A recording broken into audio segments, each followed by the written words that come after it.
Renee Taylor. Hello. Delighted to see you. Thank you. Nice I, to meet you. I think, are you in Los Angeles? No, I'm in New York. Oh, you're in New York. Mhm. Okay. But you live in Los Angeles. No, I live in New York. I'm you used to live in Los Angeles. I did for like 45 years, and I moved to New York about 3 years ago when I was to start to do this off-Broadway play, My Life on the Diet. And that's when I moved here. Okay, but you're a native New Yorker, of course. You're Yes, from the yeah. Bronx. I am. I've always wanted to come back here. I was just waiting for the right time. So, of course, this may not be the right time for anything, but you're here. No, it is the right time, actually. It is the right time. Yes. Okay, I wanted to start at the beginning of your long and wonderful career, because at the very beginning of your career, you worked with some extraordinary people. And I would be interested to know, A, what you thought of them and the working experience, and any possible influence that they might have had on you. I know one of your earliest credits is in a film written and directed by Jerry Lewis, The Errand Boy. Right. Do you have any recollection of Jerry Lewis? Was he helpful to you? Did you learn from him? Well, I was on the Jack Barr show, and he said to me, if you're ever in California, look me up. I think you're very talented. So I flew there the next day. And to Jerry Lewis. Yes, and I said, I'm here. Yes. And he said, there's nothing that I'm doing that you're right for. And I said to him, well, you wrote the script, right? He said, yes. I said, well, I've seen your movies. Just tear out 5 pages and put in 5 new ones, and I have a part. And he laughed, and that's exactly what he did, and that's how I got my first Hollywood movie. And what was he like as a director? He was fun. He was very giving. He was fun. He was very interested in film technique. He became a professor of film at USC. Yes. Was that clear that he was very interested in what the shot looked like and the language of film? Yes, very, very. One of your earliest Broadway credits is directed by the great Broadway showman, George Abbott. Oh, that was a thrill. Everybody called him Mr. Abbott. Yes. Got dressed up to come to the theater. He sent somebody home that was in the play for wearing sneakers and dungarees. He thought that was very disrespectful. But wasn't he a stickler as to move here, move there, open the door on beat 3? Is that the way he directed? Right. He would come in and make X's. When you come in, you go right here, then you move here, then you say this, you go there, then you go here. You had your X's to do. I thought it was a challenge. I thought, well, if I can do that, I can do anything. But did you ever want to talk to him about character and motivation? Because I know he didn't have patience for that. No, because, you know, he was one of those people that really appreciated me. He would tell everybody, you have to have more energy. And Renee, just do what you're doing. Okay, so I know one actor once asked him about a motivation point, which was, never, you don't do that to Mr. Abbott. And he said, your motivation is your salary. And when he was having a good time, he would grab you and waltz with you. Yes, he was famous for his dancing. Yeah. Now, Mr. Mel Brooks gave you a wonderful early part. We never will forget Ava Brown in The Producers. Yes, that was fun. Now, what was Mel Brooks like to work with? Well, a few months ago, I had dinner with him just before Sid Caesar died. And he said, did I ever thank you for doing Eva Braun? And I said, no. He said, well, I thank you. It was 45 years later. Better late than never. And he remembered my audition. He said, I was one of 300 girls, but when I came in, he imitated me. He remembered my audition, how I did the lines. Ich liebe mir nicht. Ich liebe, ich liebe nicht. And it was really something that all those years later, I didn't even remember my audition. What was he like, let's say, compared to George Abbott and Jerry Lewis? Were there any connections? He was just fun. You just spent the whole time laughing. You laughed with him. Yeah. Yeah. Now, you worked also early on in your career with the great Elaine May. She's still working with her. She was a big help on the show that I just did, My Life on a Diet. As a matter of fact, she came a few nights before I opened, and her criticism of me was I was too passive. And she said, take the end, put it at the beginning, take this, okay, put it here, take this, do it there. And I was petrified because it was like 2 nights before I opened. But I did. Was she right? Was she right?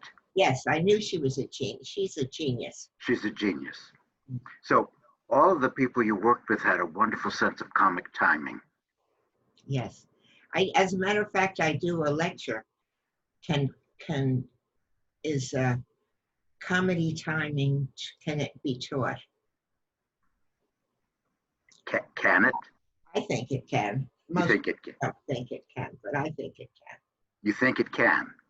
I think you have to create a relaxation, a concentration, a rhythm, Stanislavski, Boleslavsky, all of those things.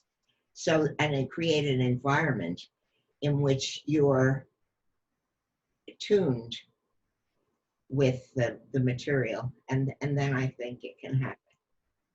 So it can be taught, it can be shaped, but surely you have to have an instinct for it. You have to have, or sometimes it's the exact opposite. You know that.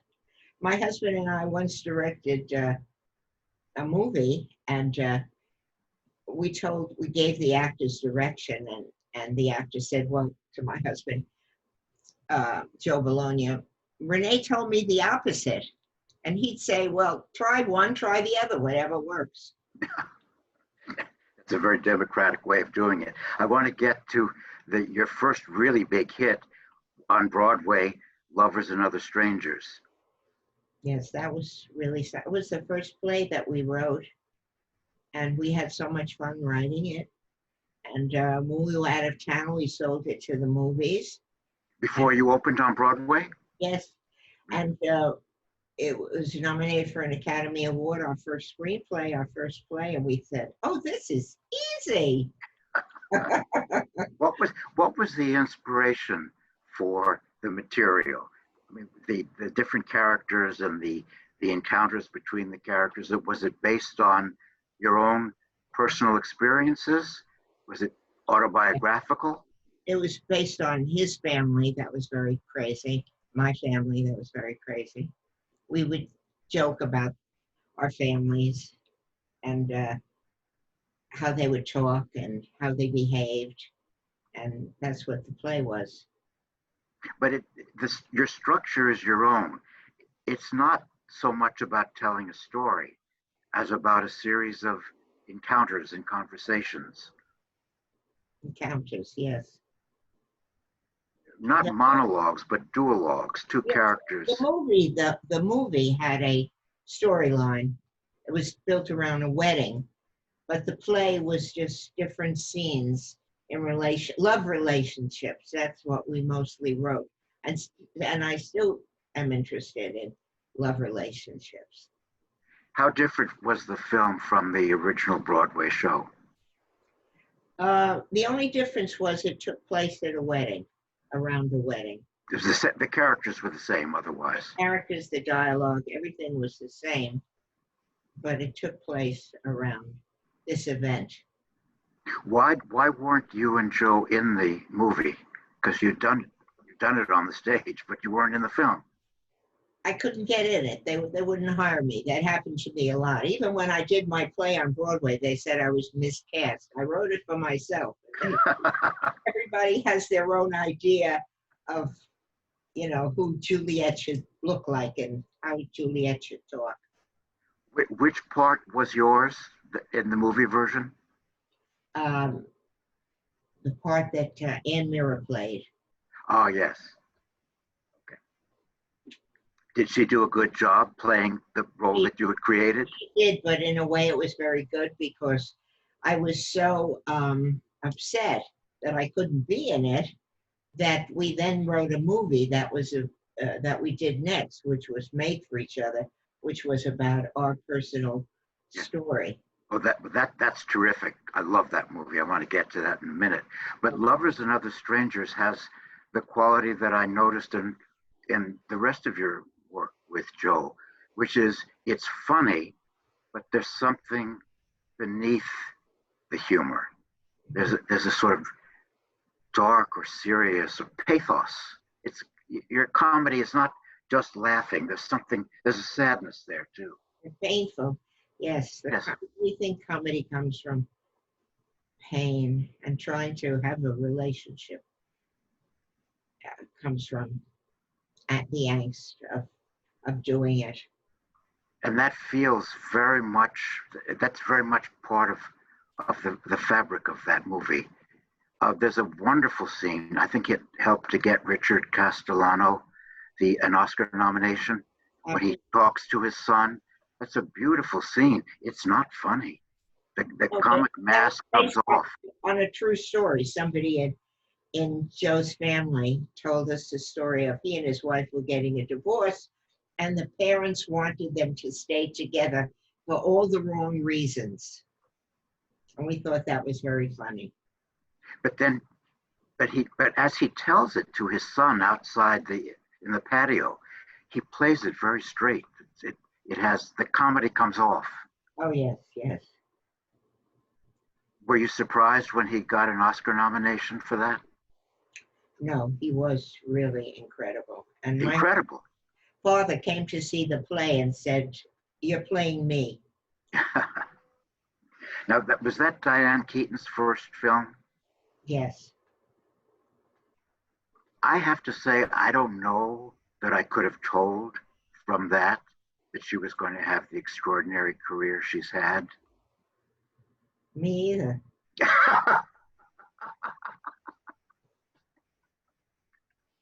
Well, when I first started as an actor, and I went to Lee Strasberg, which was like, I don't know, maybe 60 years ago. And I was in class with a lot of famous people, Marilyn Monroe and Jimmy Dean, a lot of famous people.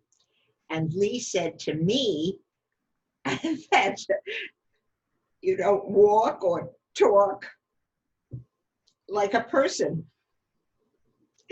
I had so much tension that I had no idea what acting was. And we had a lot of people in our class who became big stars that I would have said, oh, forget it. This person will never amount to anything. So sometimes you can't tell. No. Because, when you're developing, it's like starting as an embryo in the womb. You don't know how that baby is going to turn out. But well, I was just surprised. I saw the film again. I'd seen it many years ago. I knew Ann Jackson, and I actually hosted a tribute to her, and we showed that film because I think her performance is priceless. Priceless, yeah. She's brilliant in it. Right. She's brilliant. It's a brilliant performance. Brilliant. But I can't say that about Diane Keaton. You couldn't tell. The next year, you wrote, you didn't direct it, but you wrote and starred in Made for Each Other. Right. And they wanted, for my part, they wanted Bette Midler, Barbara Streisand, all these people. And I said, no, I want you to play it. And that was really Joe's first movie. I noticed that. It's an amazing performance. Yeah, it really was. Amazing performance for a debut performance. It's really something. And there again, it's very funny. There's a harshness and a kind of pain connected to it. These characters are very neurotic. Yeah, we were. Well, I still am. I still was that good to was that a good fun to draw from for your writing? I mean, you most of your writing is autobiographically based, isn't that true? Based on myself. But the girl it made for each other, you know, we thought it would be funnier if she wasn't talented. We thought that would be funnier. Yeah, that she's just so untalented. Yes. So, but she was much more vulnerable than I was, you know. So there are things you put in the best of yourself and the worst of yourself. How close was that character to Joe's own personality? Oh, very much. That was him. That was him. Yeah. He was trained as an actor as well. He had No. no. I taught him everything I know. So you were his teacher. It's a very funny story. When I met him, he was a producer of commercials. And I said, you know, you could be a good director of commercials. So then he became a director. I said, you know, if we could write, there's nothing we couldn't do. So let's write. So we started writing. Then I said, you know, you'd make a good actor. So he believed me.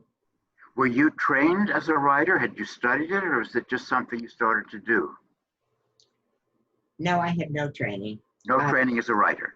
No. Well, he went to Brown University, and he studied literature.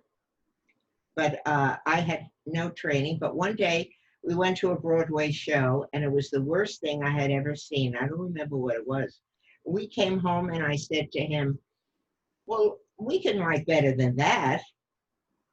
So let's write a play. And your first play was Lovers and Other Strangers.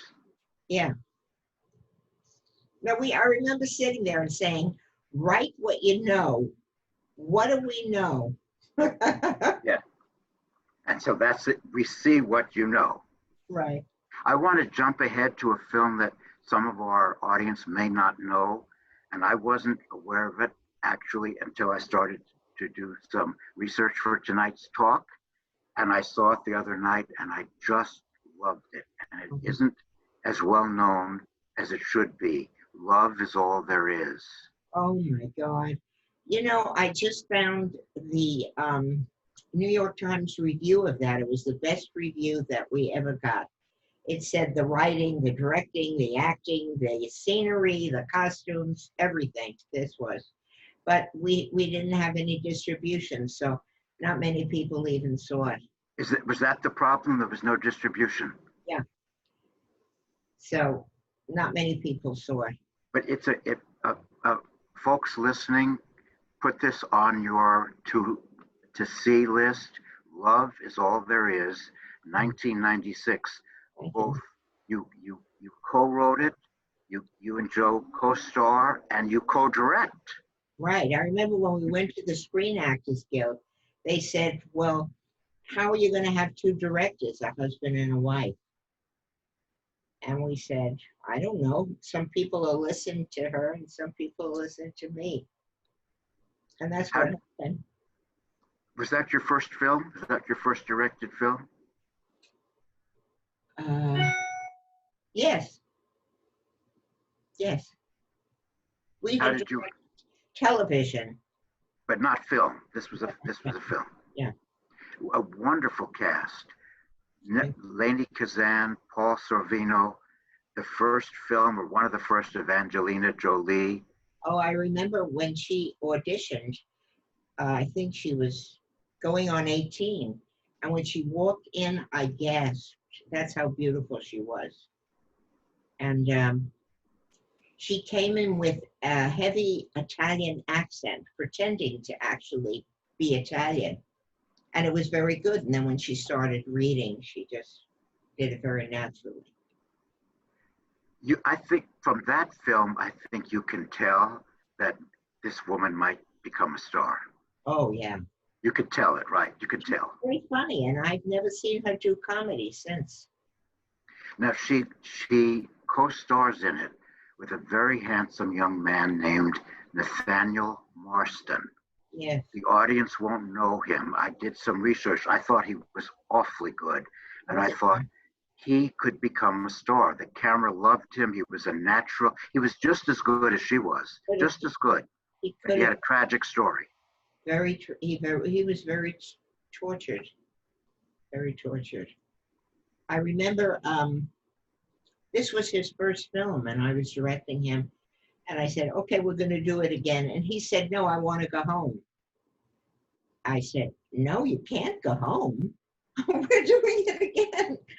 And he said, "No, I want to go home." And I said, "Look, if you want to have a career as an actor, you have to put in the time, you have to do the work, and you certainly have to listen to the director." So he was like that.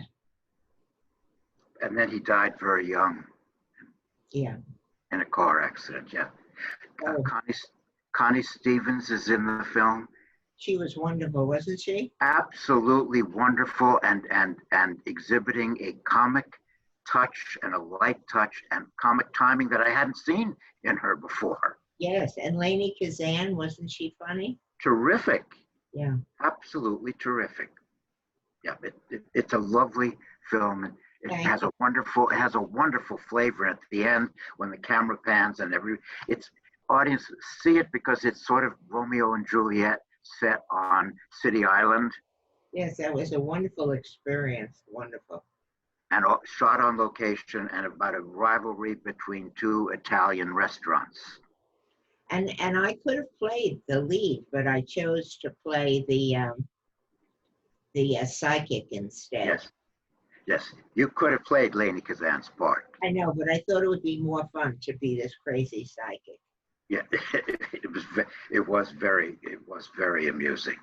But anyway, I thoroughly enjoyed the film, and I wanted to tell you how much I liked it. Yeah. So, yeah. Just wonderful, very good-hearted, and terrific flavor. Now let's talk about The Nanny.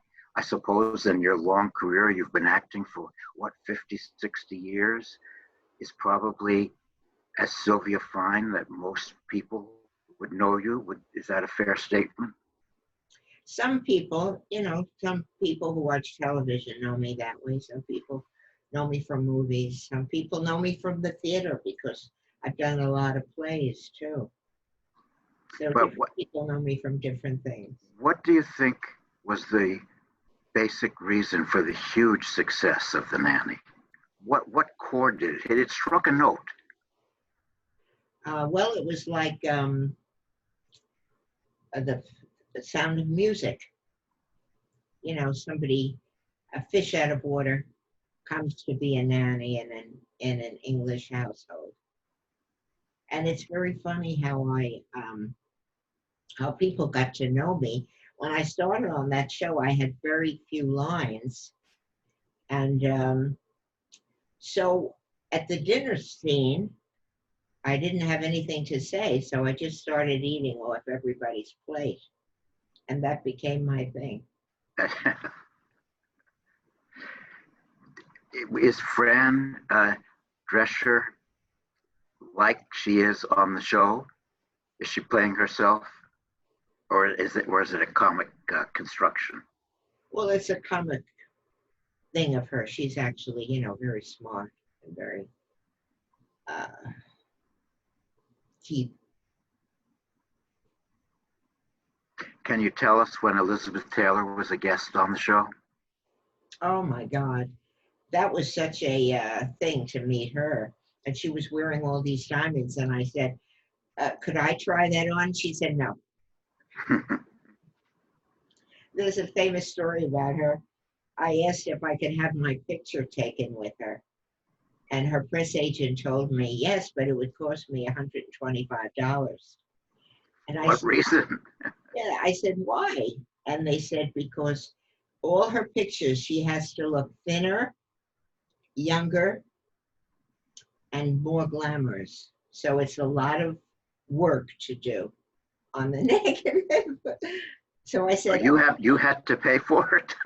I said, okay, but whatever you do for her, do for me. So we have a picture where both of us don't look like ourselves. I have that hanging in my room. People What, say, who's that? I say, it's me, Elizabeth Taylor. what was she like off screen? Just like on the screen, just like, a big star, and she had to have her water couldn't be from plastic, it had to be from glass bottles, and her dressing room had to look a certain way, and her flowers. 51 people? This can't be Stubbs. What? Magna? Yeah. Uh, tell us about the show that you were touring, your one-person show. That was a thrill. That was a thrill. I really never knew that it was going to be as exciting as it was, because we got 40 reviews and 40 of them were raves. And it was really a phenomenon. It was really the way it was received all over the country, in Arkansas and Chicago, just places that I didn't think that would relate to the material, but they did, all over the country. And this was a autobiographical, all about you. I was in Nora Ephron's play, Love, Loss, and What I Wore, and she remembered her life in terms of what she was wearing. And I remember my life in terms of what I was eating, what diet I was on, and what diet everybody else was on. And whenever I met a famous person, I would just follow them around and eat what they ate. And I thought that if I ate what they ate, that I'd look like them. And it almost worked. Are you still doing the show? Will you get back to doing it once we return to normal? Yes, I'm supposed to do it. Well, when the theater comes back, I'm supposed to do it. I don't know if it'll still be in December. I'm supposed to do it then. But you're ready to go if the theater's ready to go. I could be there in an hour. Have you've never gotten tired of performing? You love it. I love it. I love the thing of that every night is like the first time, because the audiences are always different, and it's like a Punch and Judy show. You send something out, and when they're emotionally responsive, it comes back to you, and it's really a sharing experience. But that you can't do that quite the same in movies or TV. No, that's why I think I love the theater the most. The best. About TV, I want to ask you about the laugh tracks on shows like The Nanny. Do you believe in them? Do you see why they need to have laugh tracks for comedy shows like that? No, I don't. I don't, but the networks think that people won't know that it's funny unless, there's a laugh track. But some shows, they open the window and there's a laugh track. You wouldn't use it yourself. You wouldn't feel you needed it. No. It seems like a crutch in a way. Yeah. I don't think you have to tell the audience what's funny. I mean, and some nights the audience don't laugh at certain things. Some night they're in a certain mood. They're in a more serious mood. And some nights they are. And it doesn't bother me if they laugh at certain things. They don't laugh at other things. Because sometimes people are just thinking about it. And you may have hit them in a certain way. They're not laughing, but you got them anyway. Yeah, maybe they're tired. Maybe they're upset. Some people say, I was very depressed when I came, but by the end of the show, you cheered me up. That's always a wonderful compliment. Now, in a lot of your work, there's a sort of exchange between Jewish characters and Italian characters.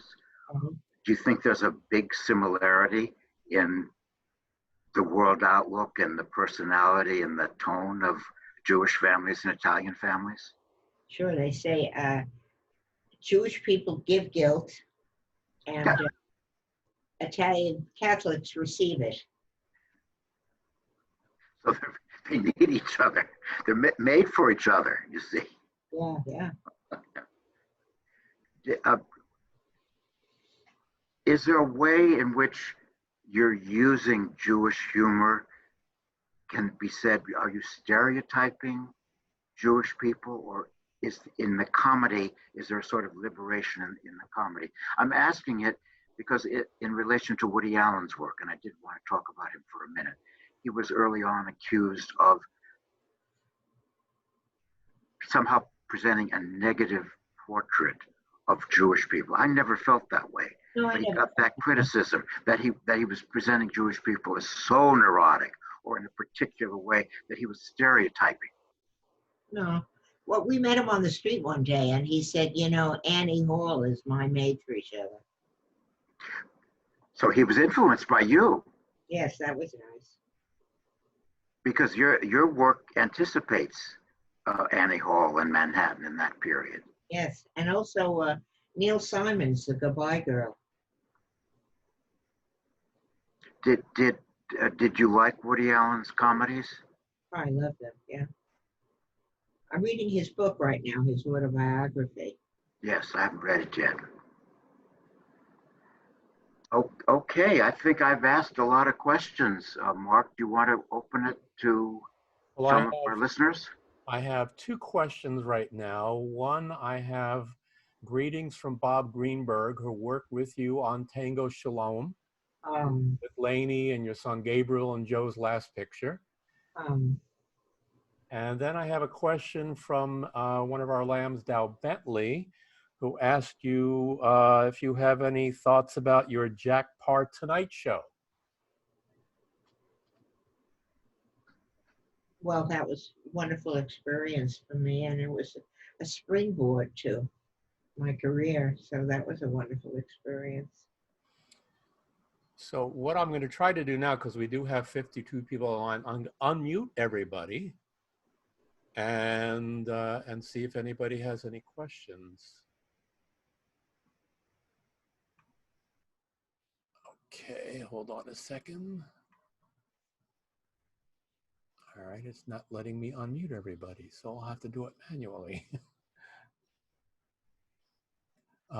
Anybody, you can unmute yourself.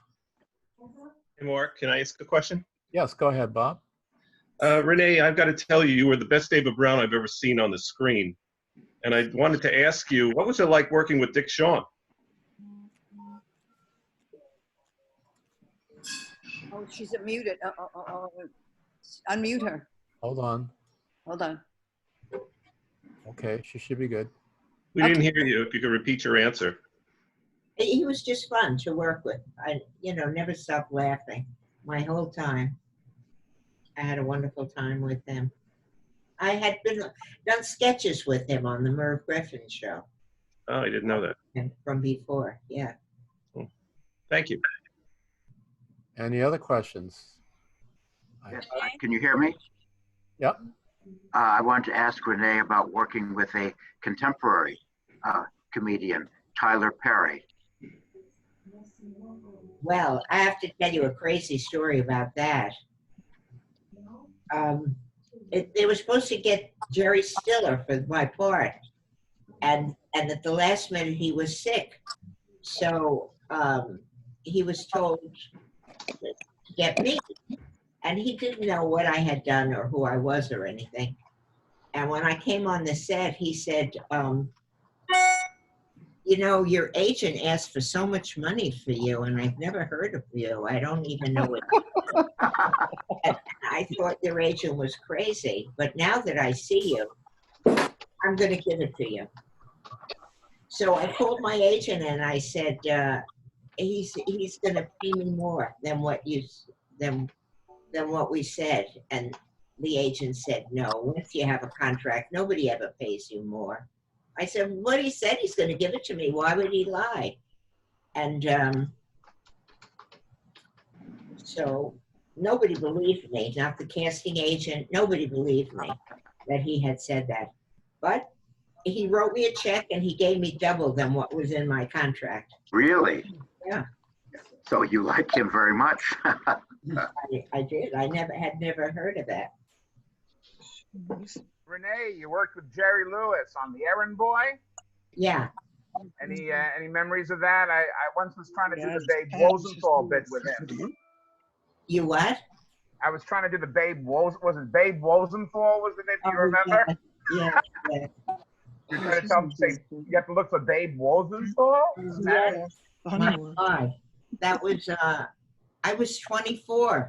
You're beautiful. You're beautiful now, but you were hot. You're hot now. You were even hotter then. Hot. Could you share a word or two about your experiences with Marilyn Monroe when you studied with Lee Strasberg at the Actors Studio? Well, she was very inspiring because she was very hurt that she wasn't accepted as a good actress. And so she was willing to just turn herself inside out and do anything to be a good actress and to get the approval of Lee Strasberg.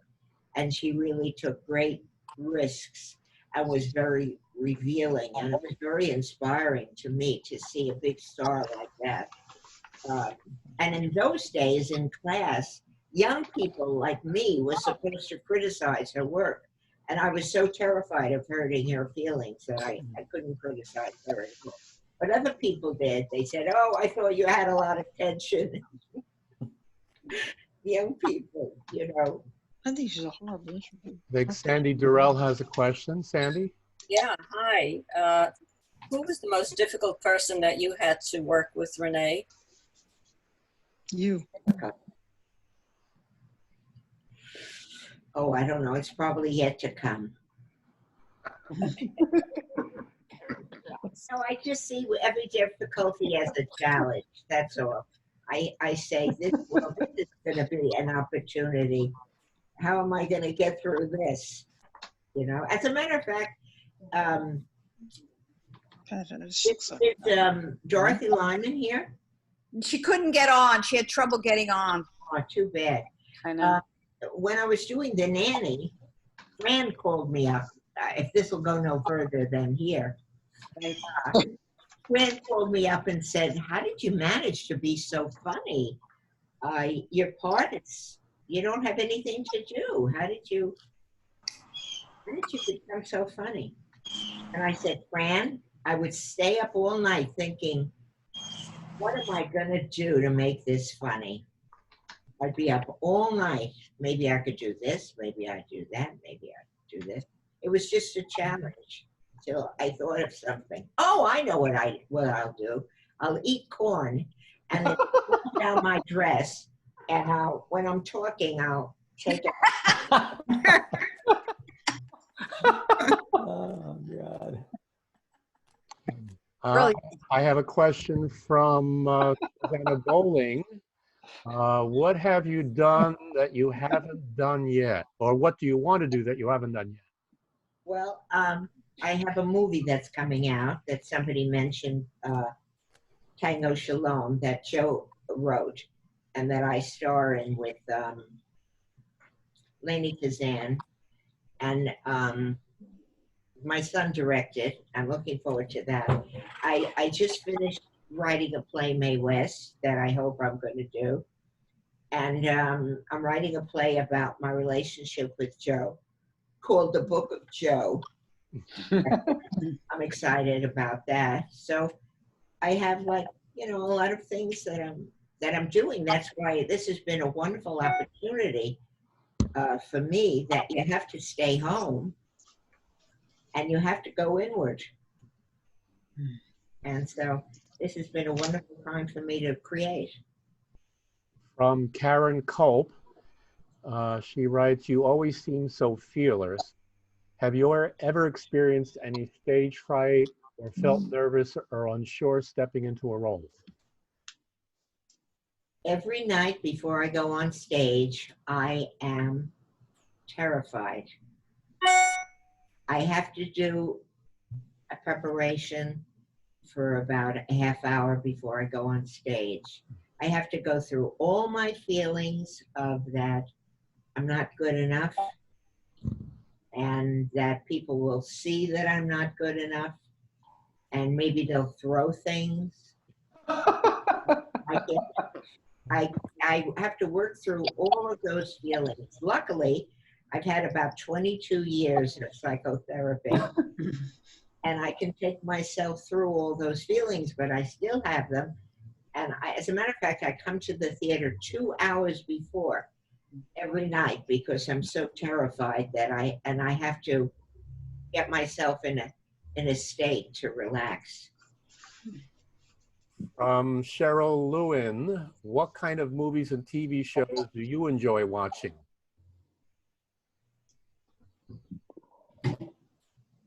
Well, I love good acting.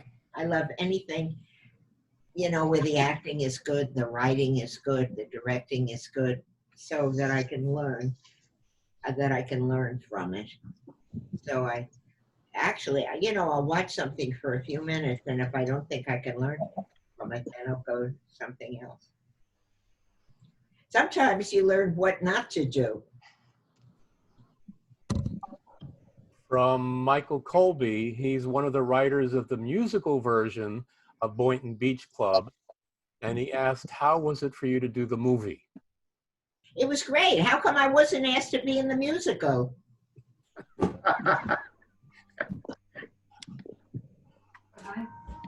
if I could turn Michael on and he can answer you.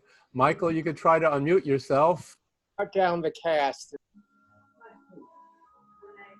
Go ahead, Michael. Yeah? Yep. Michael, are you still there? You hear me? Yes, go ahead. They cut down the size of the cast. So, and I wasn't the casting director either. So, when you work with Karen Carpenter was our last director. She did Love, Lost, and What I Wore. Can you hear me? Yeah.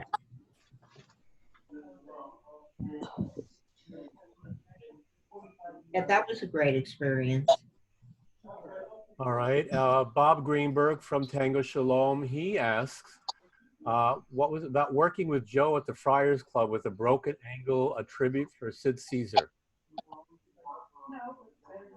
What's the question? Bob, do you want to ask it? Go ahead. Got to unmute yourself, Bob. Now, am I there? Yes. You're there. Hi, Renee. Hi. I saw you at the Friars Club. It was a tribute to Caesar, and I think you had either fractured or broken your ankle, and you did this wonderful sketch with Joe. It was something I think you did with Sid originally, and you guys were brilliant. And you hobbled on stage and hobbled off, but in the moment you couldn't tell that there was anything wrong. It's just a great memory to see the two of you do your thing, and then I know you were in pain. I was in pain, but I could not do it because, you know, I had such wonderful memories with Sid Caesar, and I really had to come and pay tribute to him. Joe and I ghosted a show that Sid Caesar did called Four in a Garden with Carol Channing. And I'll never forget that we were just young writers, and we showed him a scene that we wrote, and he didn't say anything. And then he went out on stage. So I know whether to start the next phase of this. What? Wow. I don't know who that was. Oh, I gotta mute some people. Somebody was, so he went on stage and just did it after seeing it? He did it, and when he came off, he said to me, funny. You guys were brilliant. I remember that vividly. Thank you. Right. He was painfully shy. We would have dinner with him, and he would hardly say a word. He liked your company, but he couldn't make a conversation. If anyone else has questions, throw them up on the chat. We'll get them out. Renee, are you still doing your crossword puzzles? I remember you and Joe doing lots of crossword puzzles. No, he did. He Oh, would he did. do the New York Times with Right. a pen. Right, with the pen. So are you in the middle of writing anything new now? Yes. Yeah, I'm writing 2 plays right now. Comedies or Yes, Mae West it's called Mae West, A True Hollywood Story, maybe. Has your one-woman show been recorded that we could watch it somewhere? Yes, it's being cut now. Where will we be able to see it? Oh, I don't know, whatever they do with one-woman shows. They sell it someplace, I don't know where. I have 2 questions about the Nanny. One from Susanna Bowling about the Nanny for Broadway, and the other was, how was the experience to revisit the pilot of the Nanny for the virtual reading? Did your perception of the show change after such a long time? No, it was just as much fun 26 years later as it was when I did it originally. It's the same fun. And the musical, The Nanny, that's going to be done, I wanted to be in that, but they said maybe I could be a guest star for 6 weeks. So, I actually went to high school with the writer of the Nanny, Robert Sternin. oh, yeah, he's a wonderful guy. I saw Fran down in February for the Florida Comedy Film Festival. She was honored. My script had won an award. She was very sweet. From Errol Rappaport, he says, I remember when I first went to your house, when I was studying with Lee, you two used to yell at each other. I think it was the strength in your voices. Oh, I don't think so. We just used to argue. Okay, I'm not seeing any more questions. Pop them up on chat if you have them. Now is a good time. I want to ask, can you hear me? Yeah, Foster. Yeah, I want to ask Renee, when you perform your writing, is it word for word, or did you and Joe improvise at all? No, once it's there, it's there. And It's there. yeah, but when I look at something as an actress after I've written it, I look at it and I say, oh, I can't act this. This is too difficult. Can I ask a question? Yeah. Sure. How was it working with being directed by your son? Wonderful. Wonderful. Oh, really? Wonderful. He's a wonderful director. And I did a horror movie with him once. And he directed me in it. And he said, I had a knife in my hand. And he said, Mom, be more scary, like when you scare me. And did you put him in any of your movies? Did he grow up on a set? Yes, he was in It Had to Be You. He played Joe son in that. And as a little boy, whenever we did a play, he'd always come to the theater and hide behind a couch and watch the scene. And he'd come backstage and he'd say to me, he was just 8 years old, and he'd say, I'll tell you why you didn't get the laugh. That's what he used to say to me. And he was right. He would come to writing sessions when we were doing a television series, and he would give his opinion, and everybody would stare at him. And they were usually good ideas. From Dorothy Marchit, how does your acting inform your writing and vice versa? How is your acting? It's a totally different experience. Like the Mae West play, I write that, and then it's time to do a scene, and I look at it and I say, oh, I don't know how I'm going to act this. I don't know how I can act that sexy. I don't know how I can make a 35-year-old man fall in love with me. So it's a whole different experience when you come to it as an actor than how you are as a writer. I think as a writer, you're fearless. You don't think, can the actor play this? Is this going to be difficult? You just write what you think is the truth. But then when you're an actress, you know, your own self-consciousness comes up, your own embarrassment comes up, and you have to figure out how you're going to play certain things. From Susanna Bowling, who do you see as the next great comedians?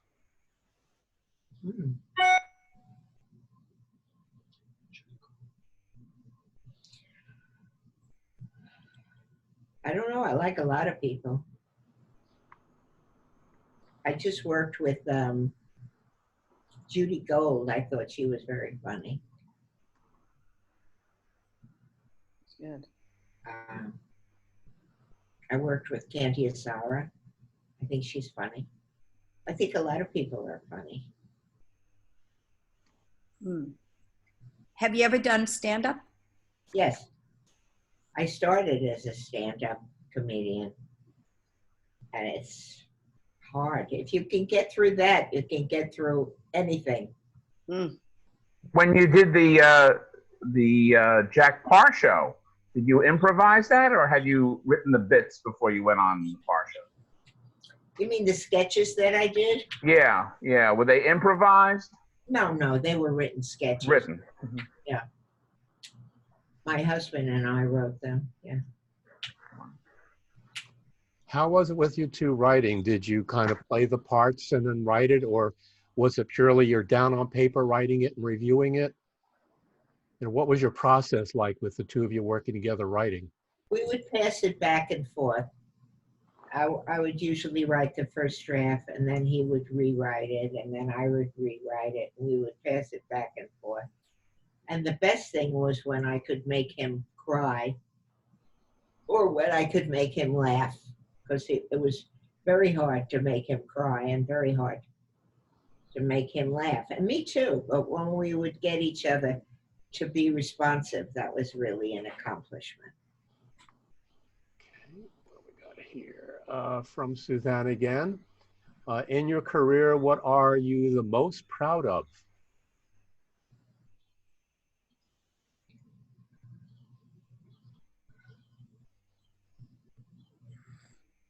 So far, made for each other.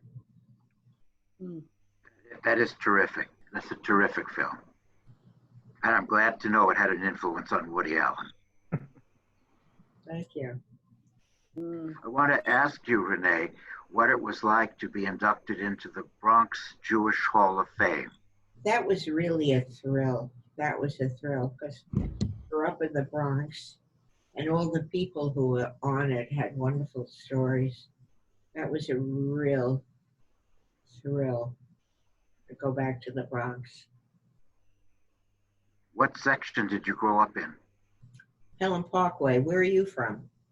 California. Really? But I love the Bronx, the beautiful Bronx. I love the Bronx. Still. I just have wonderful feelings of being a little girl there. Pat, is that you? Yeah, I'm trying to ask you a question. I would love to hear more about your romance with Joe. And also, I think you should tell everybody about the wonderful bench at Central Park. I just love that story. When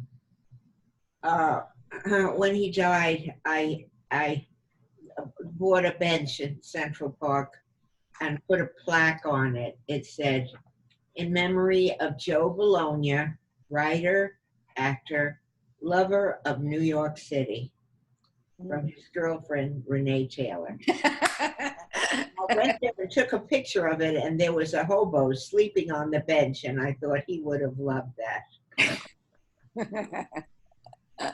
And how did you actually meet Joe? And I would just love to hear more about your romance. Well, I'm writing about it now, and I had a lot of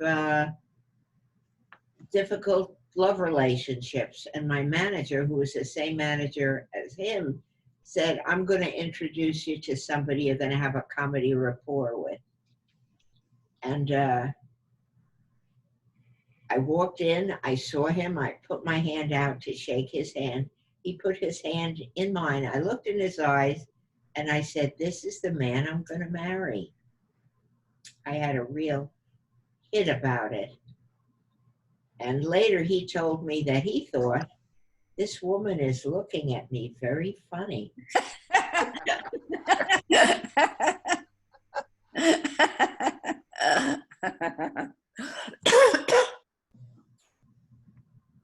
We have a question here. When they do the Renee Taylor story, who do you want to play you? Wow. Well, Garbo's dead. I don't know. Maybe Midler, maybe. Not Fran? No, maybe Barbara Streisand. Because I started out with her when she was 17. And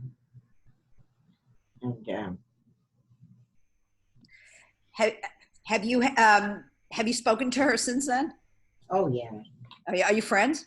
I see her all the time. Yeah. Oh, has she changed a lot? No, she was always that way. Always. We were neighbors in Malibu. Oh, really? She's very insecure and confident at the same time. Wow, interesting. Any last questions?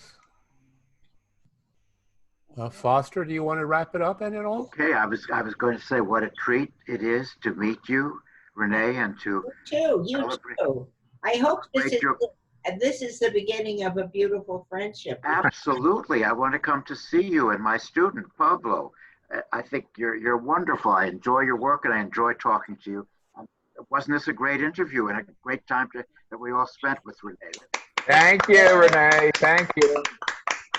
And when the Lambs gets its doors open, you must come and have a drink with us. Thank you. It's right by St. Patrick, so it's nearby. Terrific. Thank you. Bye-bye. Thank you. Could you just announce the next event that we're having June 8th? Why don't you do this since you're the event arranger? Okay. On June 8th, we're going to have Louis Sadlin, who's a wonderful actor, and I think it'd be wonderful. Please all come back. And hopefully we'll figure out Zoom by then. Or Zoom will figure itself out, yeah. Exactly. Thank you so much, Renee. Thank you, everybody. Thank you, Renee. Good seeing you. Thank you, Renee. Wonderful. It was wonderful. Thank you so much. Good to see you. Thank you. People are writing wonderful things. People are writing wonderful things. Thank you. Bye-bye. Bye. Bye-bye.